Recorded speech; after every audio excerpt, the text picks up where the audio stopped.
We got Congressman Rick Crawford on the line. Rick, how are you this morning? I am good. I never thought of myself as a special treat, but that's nice. Well, I mean, words. We say words here. So Rick, I really appreciate you coming on. It's always great to have you. Now, this piece. Do we want China to slow down or stop? Talk Business and Politics. It was out last weekend. What can you tell us about it? What was your motivation for writing this?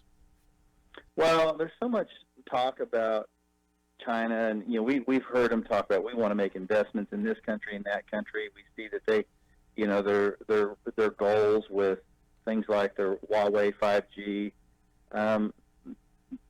We don't get the full picture of what China's ambitions are. And so I think people need to be aware of this whole Belt and Road Initiative, which is basically reconstituting the Silk Road. If you think about the historic context of the Silk Road and the trade routes that found their way to China, and China was a significant trade destination going back hundreds of years. Well, they want to reconstitute that Silk Road with the Belt and Road Initiative, and how they do that is they try to make us believe that they're a capitalist economy. They're absolutely not. They are state-owned entities. They're socialists, they're communists, and what they do is they invest in their businesses. They subsidize their businesses not with a profit motive, but a sustainability motive. That is to say, we want to still be in business when all these other businesses have failed, so they don't have any other options but to do business with us.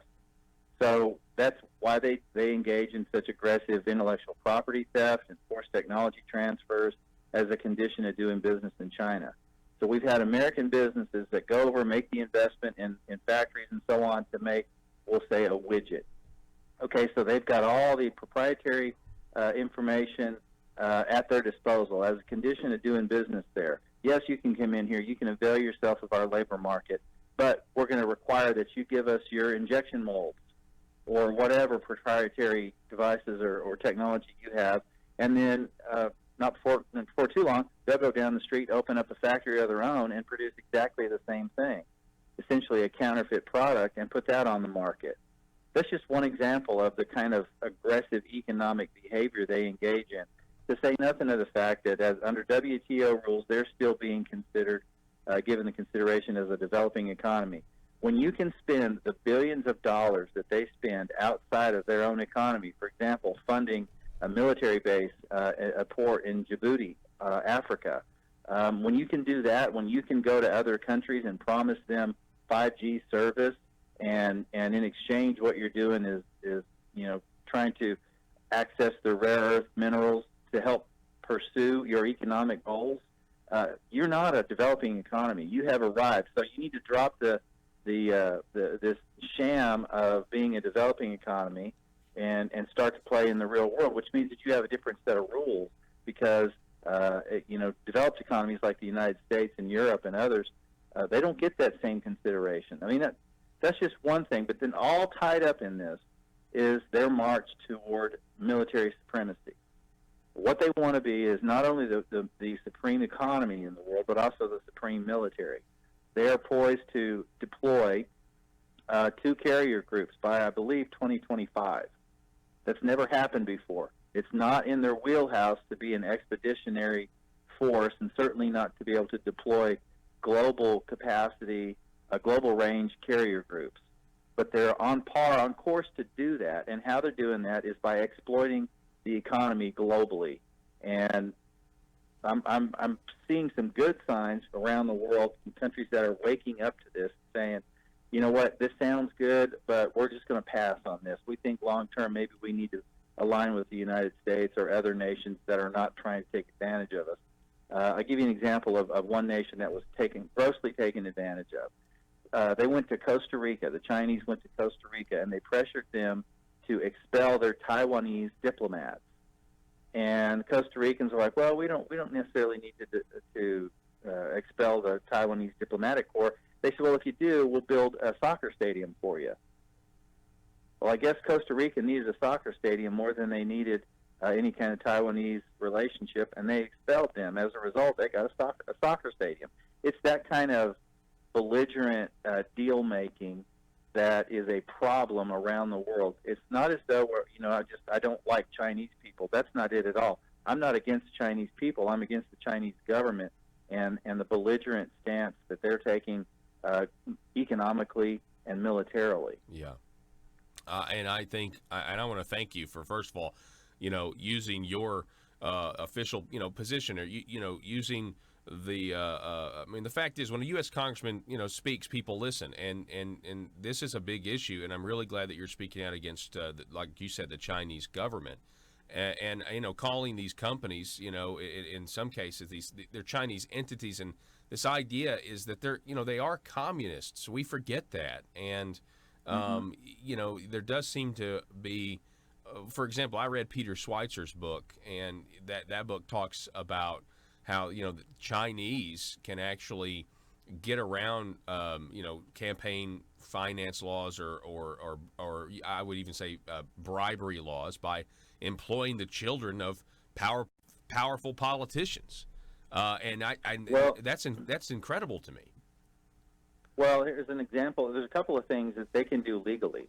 Another thing I need to point out is I've been briefed on this by the Office of the Director of National Intelligence about what they're now seeing a need to reach out into communities and make them aware of essentially a business intelligence and supply chain integrity model.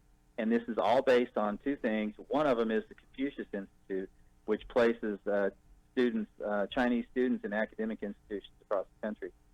The other is just the out-and-out theft. I mean, I've been told about people stealing soybeans, for example, out of a grain bin, just taking samples, walking up, taking samples out of stored soybeans, and now what do you think that's about? We had in 2017 we had five Chinese nationals in the state of Arkansas doing research with University of Arkansas Extension Service that were indicted on federal charges. So this is not just something that happens, in the national security space, so to speak. This is happening at home in our backyard, where Chinese people, or Chinese government rather, are seeking to place people in positions to exploit, steal, whatever it takes to give them a competitive advantage. This is happening. It's happened at MD Anderson, where they're stealing research taking place down there. It's all of our academic institutions are targets. Not to mention any kind of tech development. You think about the high-tech corridor in the Silicon Valley, for example, vulnerable to exploitation by Chinese nationals that are placed there by the government. This is happening every single day, and they'll promise you the moon. They'll say we're going to make these investments. Let me give you the example of kind of investment that they promise in places like nations in Western Africa as an example. We'll come in here and we'll make infrastructure improvements. We'll give you a 5G, and you guys will be on the road to economic prosperity. And we're going to give you all kinds of they're going to create all kinds of jobs. Okay, so what they do is they'll come in and the payoff is they get access to those rare earth minerals that you see countries in Africa have abundance of. And guess who gets rich? Probably that corrupt leader of the nation in question. Then the Chinese come in and they'll feign some sort of a project, but look, they're not creating jobs. They're bringing Chinese people in to fill those jobs. It essentially is a closed loop. So they bring in all the resources necessary. The Chinese people aren't out on the economy making an investment in the Chinese economy or impacting the Chinese economy, the local economy in any measurable way.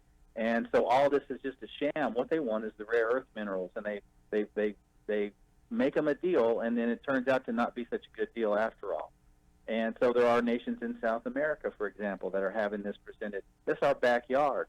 Central America, we know the Chinese are aggressively engaged in Guatemala, Honduras, El Salvador. Doesn't surprise you that they're involved in Nicaragua, but I told you about Costa Rica. These are our neighbors, for crying out loud. They're very aggressive in Cuba right now, to say nothing of what they do here in the United States. And then their ability to influence through their soft media push, for example. They go to the ag media, of all things, and they place op-eds, and they put stories in publications that talk about how, Trump is failing the American farmer, and these soybean tariffs are punitive, and he doesn't care about farmers and all this other kind of stuff.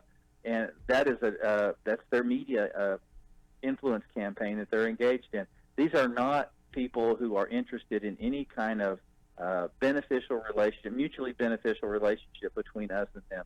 They are all about China and advancing their own economic and military agenda. Would there be any way? I mean, I know if you're accepting ad dollars, people are going to want to take the ad dollars. But you would think, I mean, if you're participating in a foreign government's ad campaign, I don't know if I'd want any part of that if I was a publisher. Well, I tell you, I think we're going to have to reevaluate what it means here to be an American.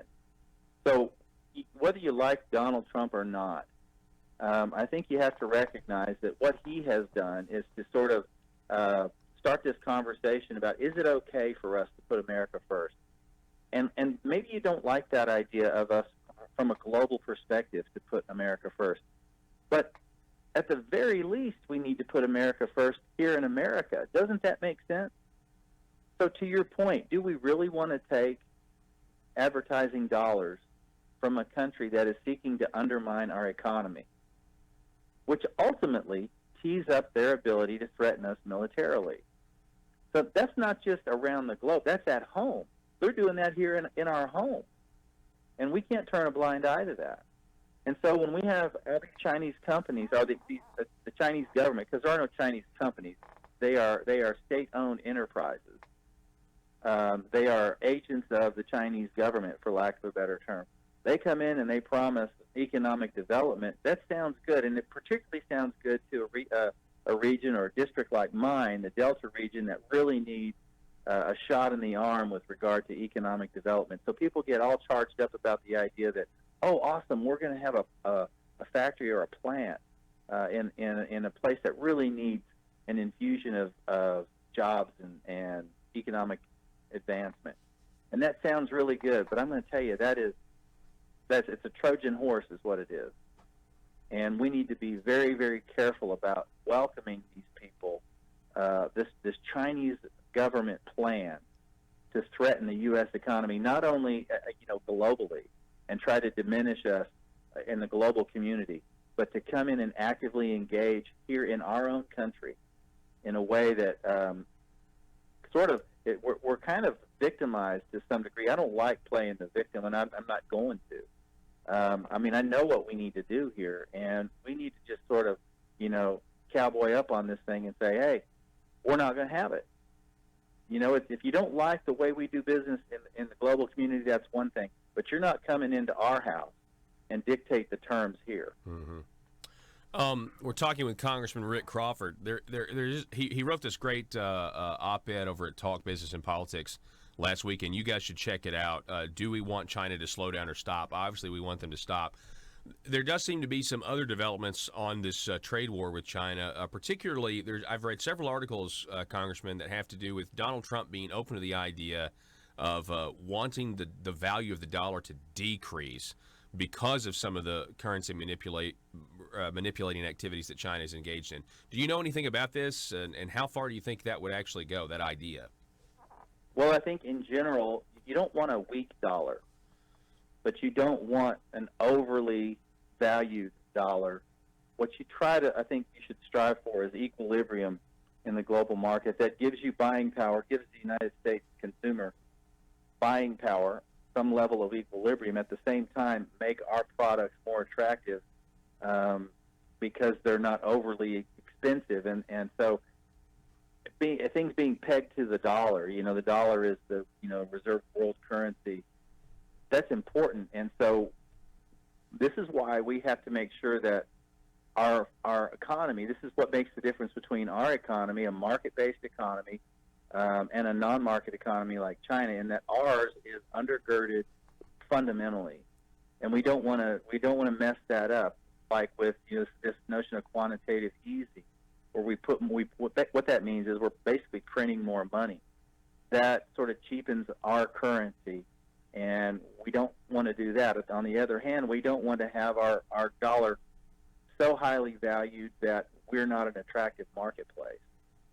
And so we want to make sure that there is an equilibrium there and trying to achieve that. And I think that's essentially what the president is advocating for, is not that we have a cheap dollar per se, but that we maintain a good fundamental undergirding of our currency, but that is also attractive to foreign consumers because they know that they can get a value here from the U.S. economy. Congressman Rick Crawford, it is always great to have you on. I appreciate your honesty. And I think that's what the special treat is, sir, to bring this full circle, is you're very honest and transparent. We appreciate your opinions. You bet. Good to be with you, Okay. Paul. Have a great weekend.